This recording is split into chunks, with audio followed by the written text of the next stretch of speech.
네, 감사드립니다. 네, 우리 곁에 있는 교회가 시작되면서부터 함께 기도하고 잘 세워져 가기를 함께 기도해서 어쩌면 이름이 없을 때부터 어쩌면 또 우리 1만 성도 파송 운동이 준비되는 과정에서부터 함께 기도했던 교회이니만큼 좀 저에게는 좀 다른 의미로 다가오는 교회인데요.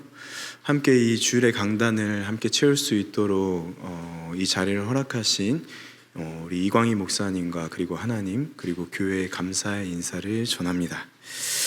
네, 그가 죽었으나 그 믿음으로써 지금도 말하느니라. 용인에 있는 한국기독교 순교자 기념관 전시를 시작하는 첫 번째 공간에 기록되어 있는 주제의 말씀입니다. 하나님께서는 우리 순교자 기념관 리모델링 과정에 참여하는 분들을 통해서 왜 이 말씀을 전시 주제로 삼으셨을까? 이러한 질문을 하지 않을 수가 없었습니다. 왜냐하면 30주년을 맞아서 진행한 한국기독교 순교자 기념관 리모델링이 2년여의 시간이 맞춰지는 가운데에 제가 담당 교역자로 섬기게 되었기 때문이었습니다. 새롭게 문을 열기 전 이 공간을 꾸린 사람들을 통해 일하신 하나님의 흔적들을 먼저 발견하고 그것들을 잘 정리해서 이곳을 방문하는 분들과 함께 나누는 것이 그 순교자 기념관의 목회자의 역할이라고 생각했기 때문이었습니다. 그런데 첫 번째 내용인 이 주제부터가 좀 저에게는 난제로 다가왔습니다. 그래서 이 내용을 히브리서 11장 4절을 또 읽고 하면서 하나님 앞에 계속해서 질문을 드렸어요. 하나님께서는 왜 이 말씀을 우리 순교자 기념관의 주제 말씀으로 전하셨나요? 이렇게 계속 기도를 했습니다. 오늘 말씀, 이 자리에서 나누는 이 말씀은 제가 질문하면서 이 말씀에 대한 질문이 시작된 부분들과 그리고 그 고민의 끝에 하나님께서 저에게 주셨던 이 메시지들을 이 공간에서 함께 나누고자 합니다. 여러분들은 지금까지 신앙생활을 하시면서 순교라는 주제를 가지고 설교를 들어보신 적이 있습니까? 네, 주기철 목사님이나 손양원 목사님, 우리가 익숙하게 알고 있는 한 순교자에 대한 이야기가 어떤 설교의 한 부분으로서 한 예로 들여지면서 순교에 대한 이야기를 접하시는 경우는 아주 드물게라도 있으셨을 거예요. 하지만 그 순교라는, 그러니까 우리가 순교하자 이러한 메인 타이틀을 가지고 설교를 들어본 적은 아마 거의 전무하실 겁니다. 저도 약 40여 년 동안 신앙생활을 하면서 한 번도 순교에 대한 주제를 가지고 설교를 들어본 적도 없고, 저 역시 10여 년간 이 목회자로서 수많은 강단에 올랐지만 순교를 주제를 가지고 한 번도 설교한 적이 없습니다. 네, 순교라는 주제가 제가 그렇게 했던 이유, 그리고 한국 강단이 그렇게 메시지를 전해왔던 이유는 순교라는 주제가 지금 우리 대한민국 이 땅에서 더 이상은 어쩌면 상관없는 주제라고 여겨지기 때문이기도 해요. 네. 여러분들은 순교라는 이야기를 들었을 때 어떤 이야기부터 어떤 생각부터 어떤 장면부터 떠오르시나요? 고문 의자에 앉아서 안경이 이렇게 삐뚤어지거나 망가진 채로, 아니면 안경 아래 하나쯤 깨져 있는 모습으로 콧수염을 기른 한 젊은 목회자가 고통을 참고 있는 장면이 떠오르지 않습니까? 네. 지금까지 한국교회는 이 순교라는 이 단어에 이러한 이미지 교육을 해왔기 때문에 우리는 뭔가 순교라는 단어를 생각하면 그들의 죽음을 잔인하고 잔혹한 죽음으로 기억하고 있습니다. 이는 틀린 말은 아닙니다. 하지만 순교가 우리와 멀어진 데에 하는 데에 저는 이러한 정의가 좀 1등 공신을 했다고 생각을 하고 있습니다. 순교는 적어도 이 대한민국 땅을 벗어나지 않는 한은 나랑은 상관없는 저 멀리 있는 동떨어진 이야기로 우리에게 다가오고 있는 것이지요. 한국기독교 순교자 기념관은 순교에 대하여서 이와 같이 정의합니다. 순교는 복음을 믿고 이를 증거하는 일로 인해 고난과 죽음을 당하되 타협이나 배교로 죽음을 피할 수 있었음에도 기꺼이 그리스도를 위해 죽음을 선택하여 자신을 희생한 행위를 의미한다. 교회는 순교자들의 신앙 고백과 자기 부인을 통해 영성을 회복할 수 있었으며 그리스도의 용서와 사랑의 모범을 따를 수 있었다. 네, 첫 문장은 우리가 지금까지 생각하는 순교에 대해 정의를 하고 있습니다. 그리고 이어지는 문장을 통해서는 순교자들이 순교로 인해 그들의 신앙 고백과 자기 부인, 그리스도의 용서와 사랑의 모범이 되었다고 그 영향력을 이렇게 말해주고 있습니다. 순교에 대한 정의만을 듣고 봤을 때는 뭔가 여전히 저와는 멀리, 우리와는 멀리 떨어져 있는 이야기처럼 다가옵니다. 하지만 순교자들의 영향력이라는 부분들을 생각해 봤을 때는 우리에게 조금 더 가깝게 다가오는 것이 사실입니다. 용서와 사랑이라는 주제는 정말 많은 강단에서 외쳐졌고 지금 여기 계신 많은 분들은 한 번쯤, 아니 한 번 이상은 다들 들어보신 단어들이기 때문입니다. 네, 순교자 기념관은 이렇게 순교에 대하여서 설명을 하면서 그 주제 말씀으로 오늘 우리가 읽은 히브리서 11장 4절의 하반절 말씀을 선택했습니다. 그리고 이 말씀은 히브리서의 저자가 믿음에 대해 설명하면서 내세웠던 믿음의 1번 타자 아벨의 믿음에 대한 설명을 하는 말씀입니다. 자, 그렇다면 우리는 이제 질문하게 됩니다. 아벨이 순교자인가요? 네, 여러분들이 생각하기에 아벨이 순교자라고 생각이 되십니까? 네, 여기서 지금 예스라고 하실 분들은 저도 그랬고 대부분이 이렇게 고개를 절레절레 저으실 것 같아요. 네. 곁에 있는 교회가 창립된 이후로부터 주일에는 히브리서를 중심으로 가지가 이렇게 뻗어나가듯이 성경 전체를 두루 살피고 있는 것으로 알고 있습니다. 그래서 사실 오늘 본문을 이렇게 결정하면서 사실 마음에 되게 부담감이 컸어요.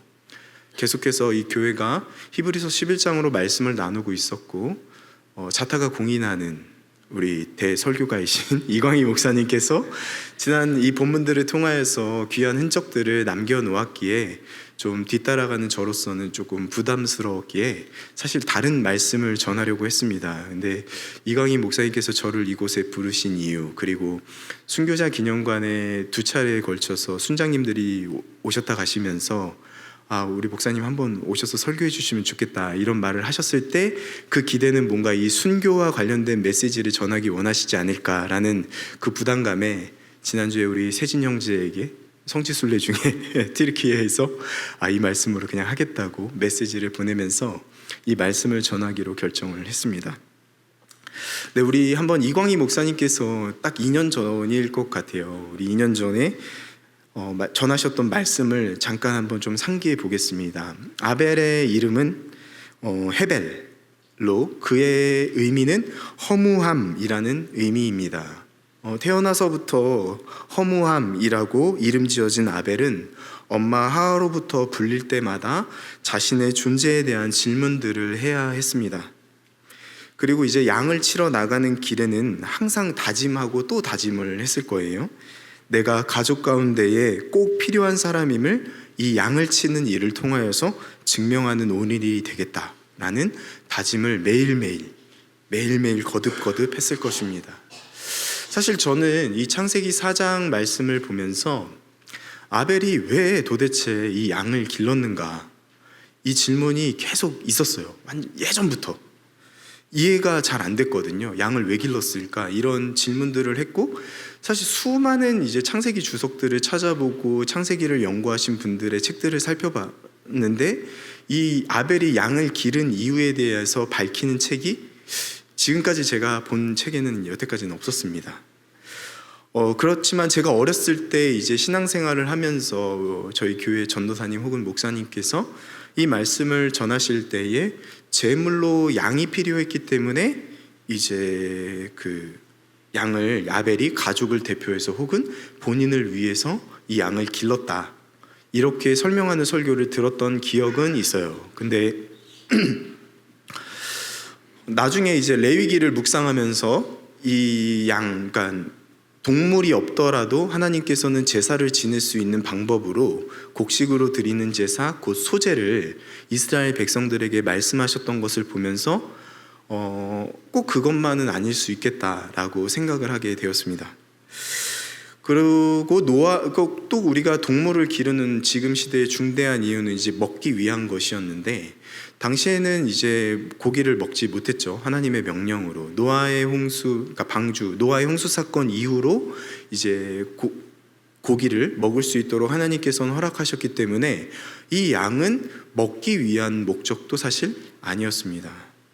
그나마도 조금 설득될 수 있는 이야기는, 어떤 사람은 이 옷을 짓기 위해, 즉 가죽을 얻기 위해서, 또 양털을 얻기 위해서 이 양을 길렀다, 이렇게 이야기를 하는데요.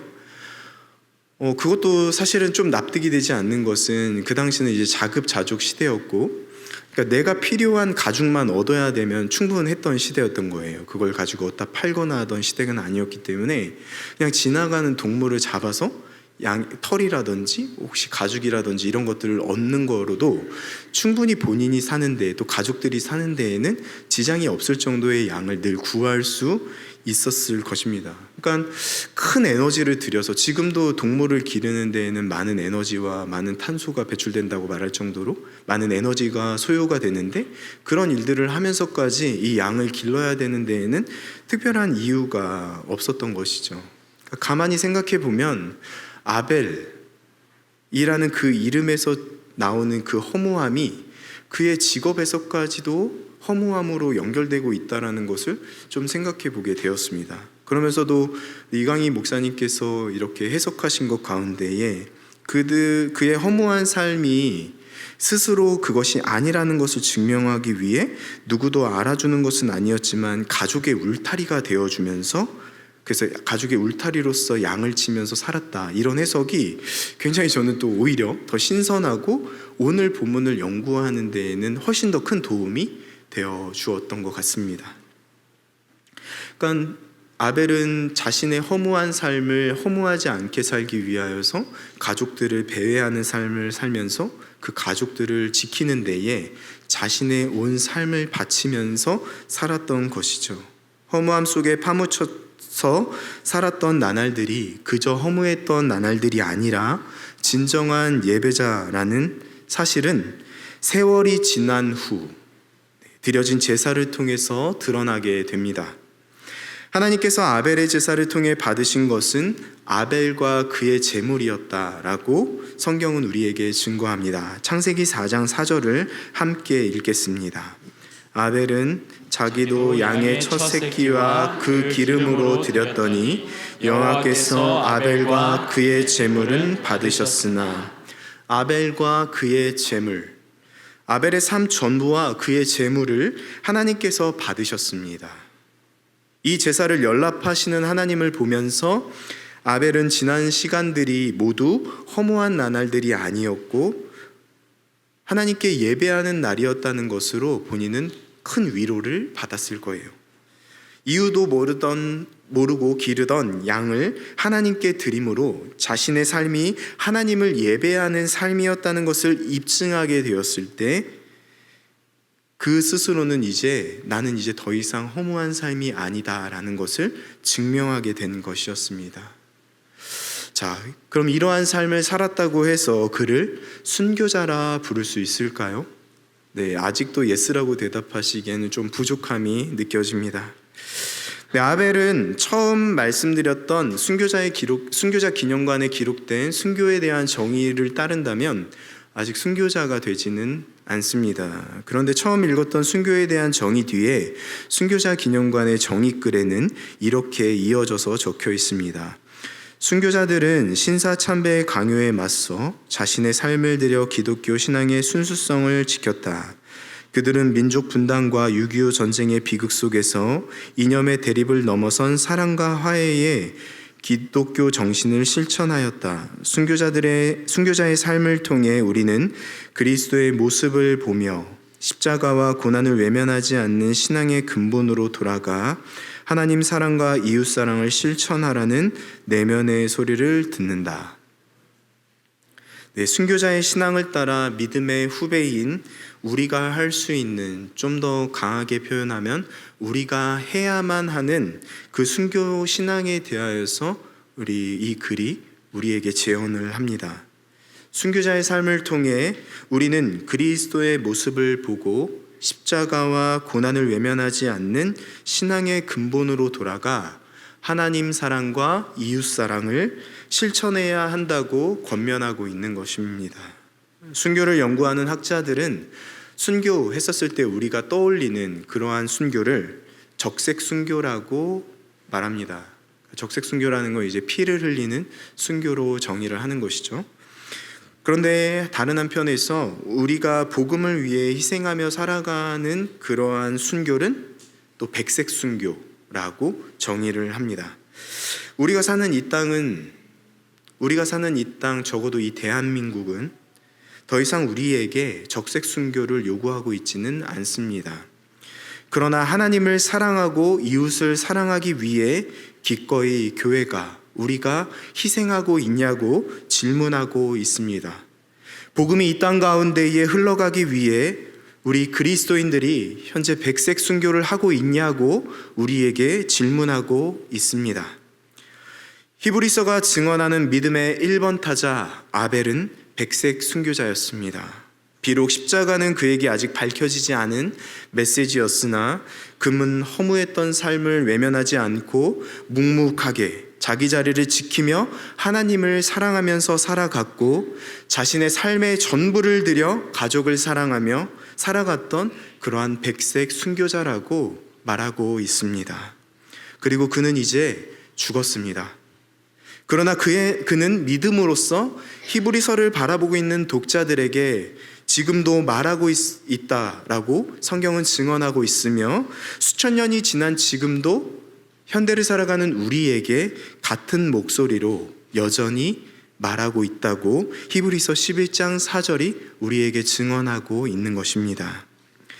아벨뿐 아니라 수많은 믿음의 선배들은 적색 순교로 혹은 백색 순교로 죽었습니다.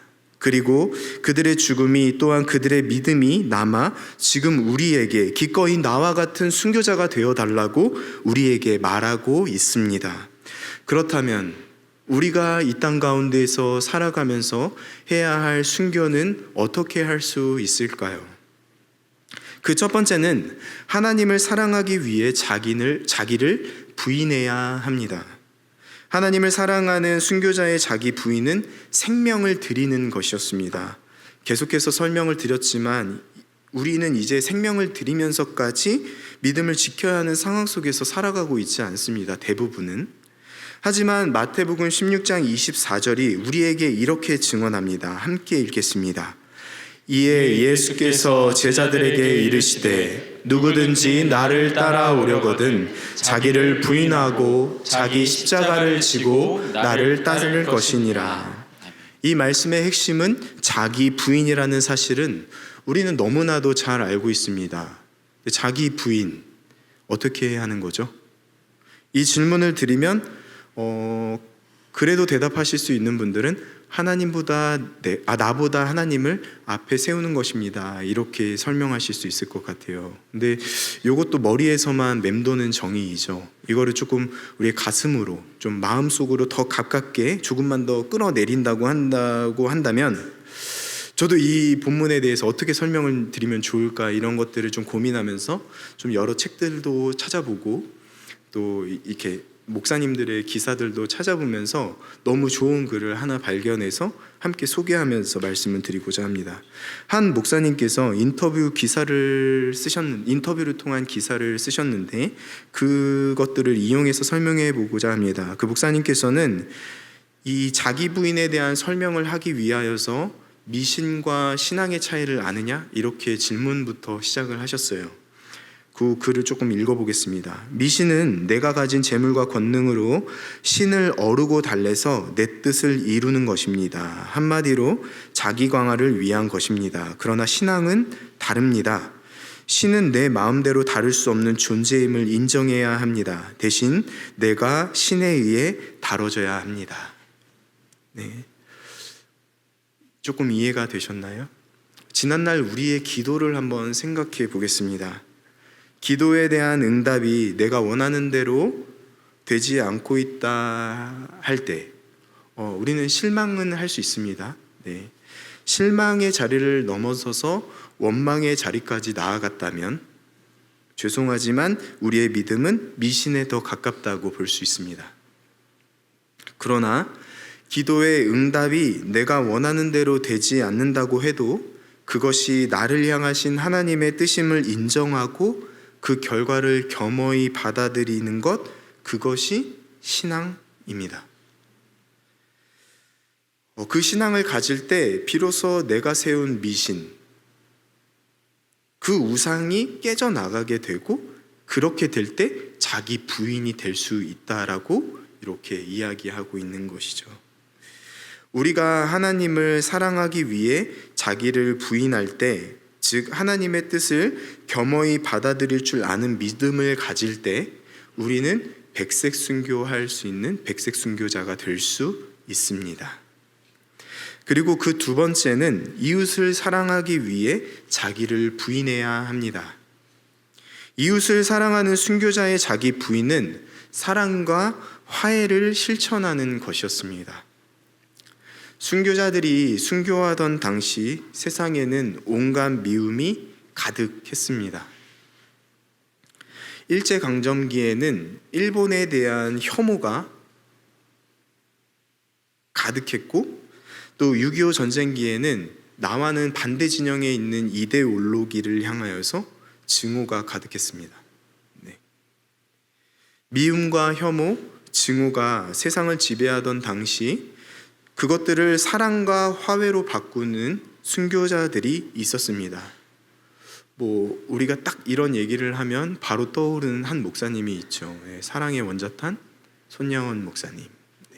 우리 장로교에서 신앙생활을 하시기 때문에 손양원 목사님 이야기는 한 번쯤은 들어보셨을 것 같고, 저는 조금 다른 교단에 있는 한 전도사님을 소개하고자 합니다. 성결교회의 문준경 전도사님입니다.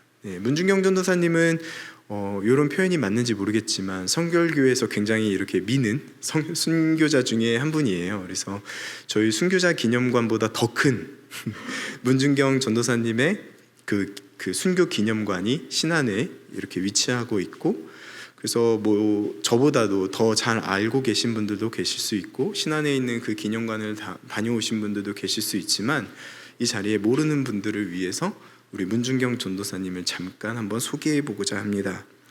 문준경 전도사님은 남편으로부터 먼저 버림을 받았습니다. 그 이후 친정으로 돌아갔지만 여전히 친정에서도 쫓겨나게 됩니다.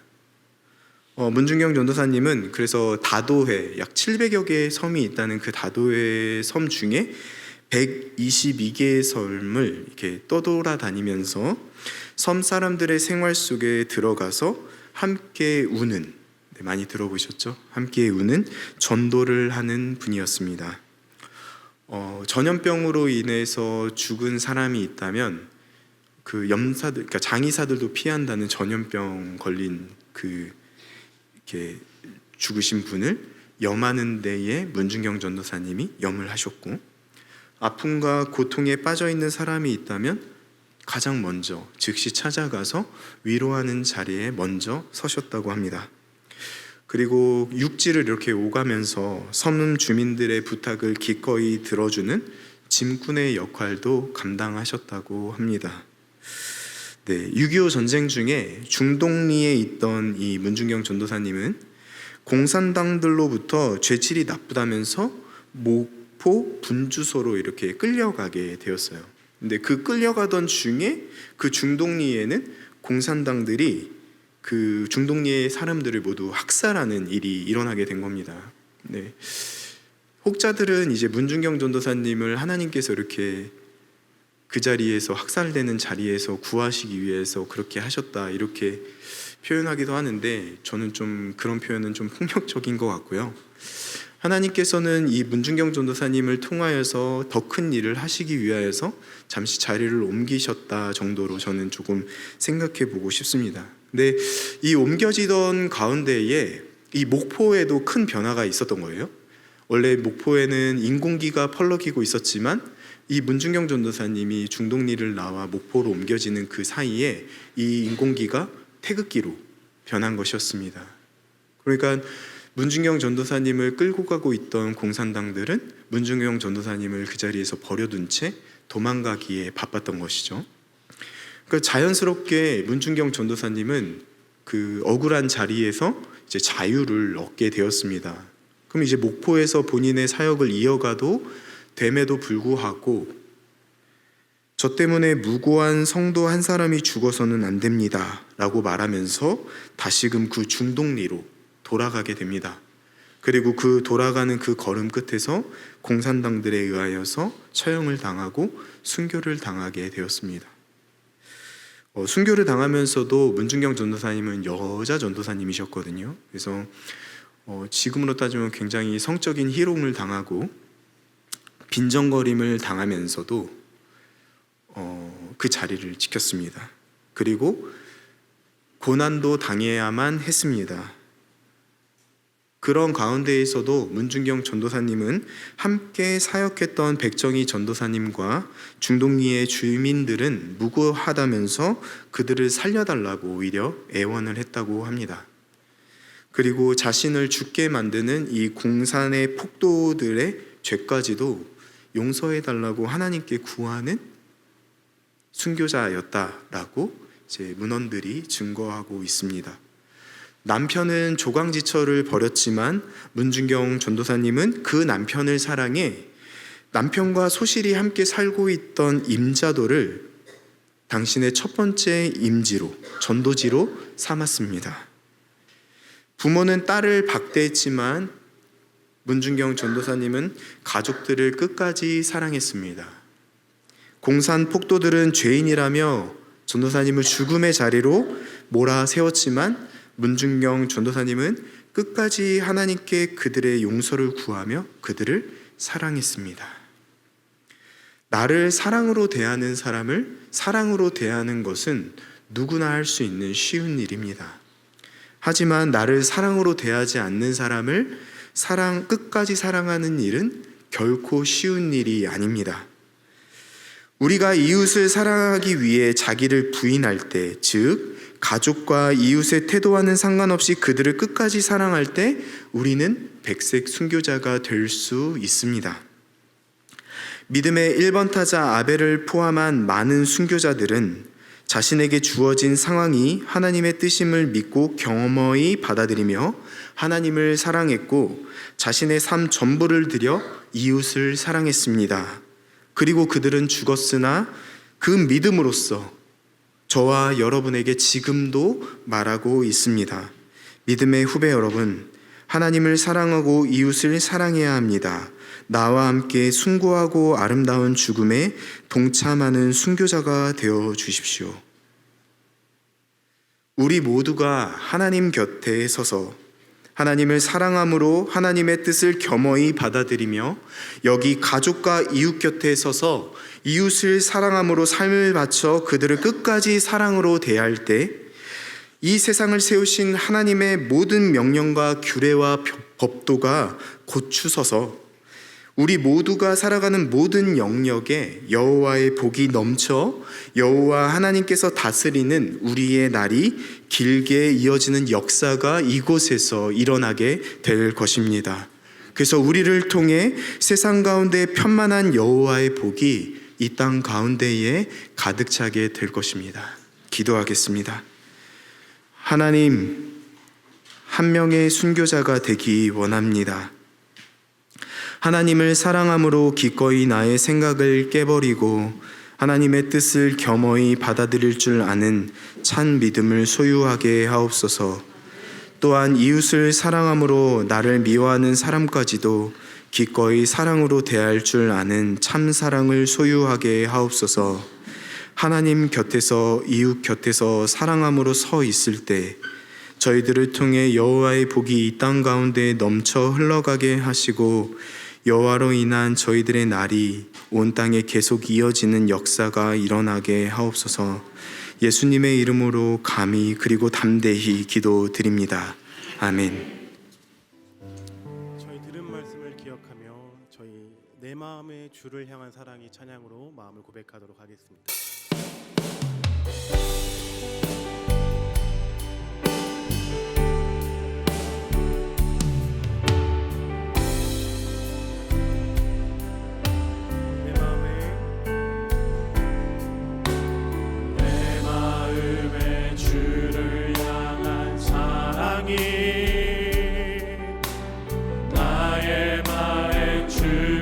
주신 진리로 나의 눈에 주의 눈물 채워주소서.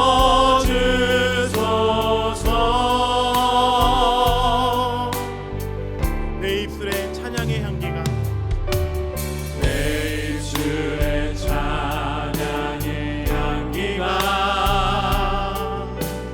두 손에는 주를 닮은 섬김이 나의 삶의 주의 은정 나게 하소서. 하나님의 사랑이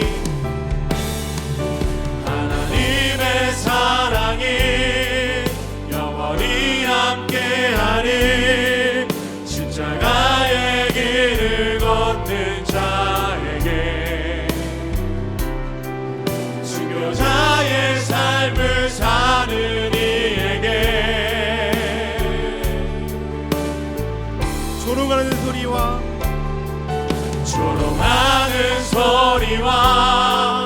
세상 유혹 속에도 주의 순결한 신부가 되리라. 내 생명 주님께 드리리.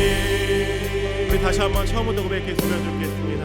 내 마음의 주를 향한 사랑이 내 마음의 주를 향한 사랑이 나의 말엔 주가 주신 진리로 나의 말엔 주가 주신 진리로 나의 눈에 주의 눈물 채워주소서.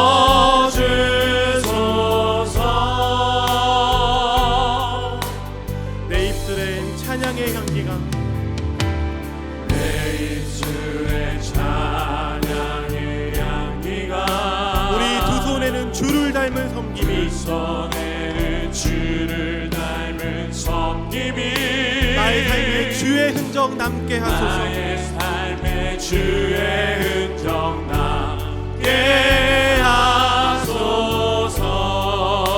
이렇게 고백하는 모든 분들에게 하나님의 사랑이 영원히 함께 하실 겁니다.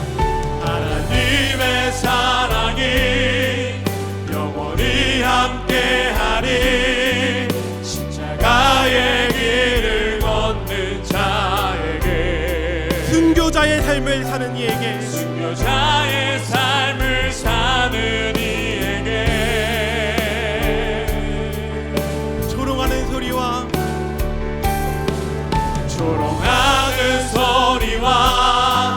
세상 유혹 속에 주의 순결한 신부가 되리라. 주의 순결한 신부가 되리라. 내 생명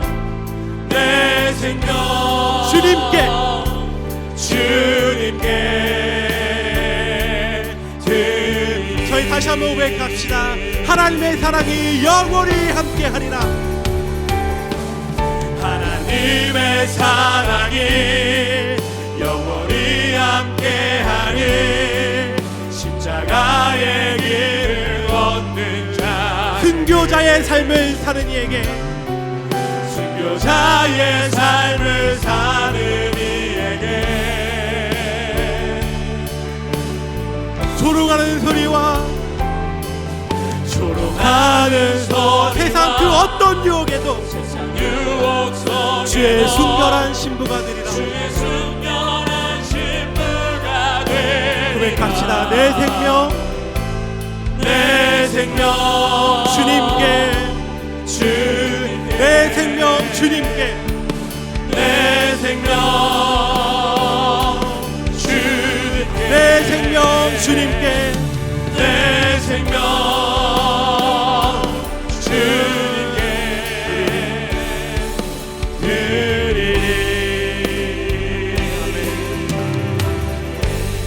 시간 우리 같이 기도했으면 좋겠습니다. 저도 일부 때 말씀을 들으면서 어쩌면 내가 저버리고 있었던, 그리고 그냥 조금은 부담스러워서 치워버리고 있었던 단어, 순교라는 단어인 것 같습니다. 오늘 말씀을 들으면서 여러분들 가운데, 우리의 삶 가운데, 우리 교회 가운데 우리가 백색 순교를 할 곳이 어디인지 찾기를 바랍니다. 이 시간 우리 같이 기도할 때 하나님, 우리가 어디서 우리가 백색 순교자가 되어야 하는지, 어디서 나의 삶을 드리고 나의 생명을 드리고 나의 열정을 드리고 내 에너지를 드리고, 그럴 때 어디서 주님께서 나를 통해 원하시는 곳이 어딘지, 저 교역자 말고 저 순장님 말고 나를 통하여 하나님께서 우리 삶 가운데에 어디서 백색 순교자가 되고자 하는지. 첫 번째는 자기 부인이 있어야 합니다. 두 번째로는 이웃 사랑입니다. 예수님께서 오늘 말씀하신 것처럼 누구든지 나를 따르려거든 자기 십자가를 지고. 이 시간 우리 같이 기도할 때 하나님, 다시 한 번 더 이 마음을 회복하기를 원합니다. 다시 한 번 더 우리가 주님 앞에 구원받았을 때, 저주받은 내 인생이 하나님으로부터 구원받았을 때 회복했던 그 마음, 하나님, 주님께서 나를 어디로 보내시던지 내가 가겠습니다. 하나님, 내가 그곳이 황무지라도 가겠습니다. 하나님, 그곳이 순교지라도 가겠습니다. 그 마음이 우리 가운데 회복되어야 합니다. 하나님, 내가 어디서 백색 순교를 해야 됩니까? 내가 어디서 나의 삶을 드려야 합니까? 어디서 나의 열정을 드려야 합니까? 하나님, 오늘 내게 말씀하시고 하나님 내게 순종하게 하시고, 아버지, 내가 순종할 수 있도록 주님 내 안에 능력을 더하여 주시옵소서. 우리 그런 마음으로 주님 이름만 부르고 우리 같이 기도하시도록 하겠습니다. 기도하시겠습니다. 주여! 하나님 아버지, 그렇습니다. 우리 마음 가운데에 하나님 아버지, 다른 사람이 아니라, 아버지, 저 목사님이 아니라, 저 전도사님이 아니라, 저 목사님이 아니라, 저 순교자가 아니라, 저 사람 정말 대단하다, 저 사람 어떻게 저렇게 하지가 아니라, 하나님께서 나를 통하여 내가 어디에서 주님 앞에 백색 순교자가 되고자 하시는지 하나님 내게 말씀하여 주시기를 원합니다. 하나님 아버지, 이 단어가 너무나도 부담스럽습니다. 하나님 아버지, 조금은, 지금은 아니고 내 삶이 너무나도 벅차고 내 감정이 지금은 너무나도 꺼져 있고, 아버지, 내가 지금은 할 수 없을 것 같아서 지금은 조금은 저버리고 싶지만, 그러나 주님, 순교자가 되고자 하는 사람, 주님 앞에 나의 생명을 드리고자 하는 사람, 그 사람에게 오늘 하나님의 사랑이 영원히 함께한다고 말씀하셨사오니, 하나님, 나를 일으켜 세워주시옵소서. 나를 회복시켜 주시옵소서.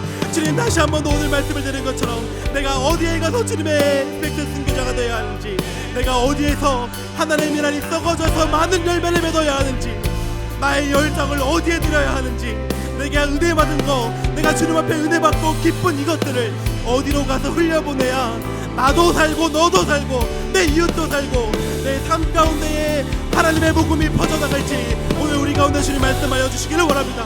아버지, 오늘 듣고 하나님의 말씀을 듣고 깨닫고 끝나는 것이 아니라, 아버지, 그 말씀을 듣고 순종하며 지킬 수 있도록 성령 하나님, 우리 마음 가운데에 능력을 더하여 주시옵소서. 아버지, 우리가 몰라서 못하는 것이 아닙니다. 하나님 아버지, 우리가 이것을 아무것도 몰라서 못하는 것이 아니라 우리 가운데 능력이 없습니다. 하나님의 말씀을 들을 능력이 없습니다.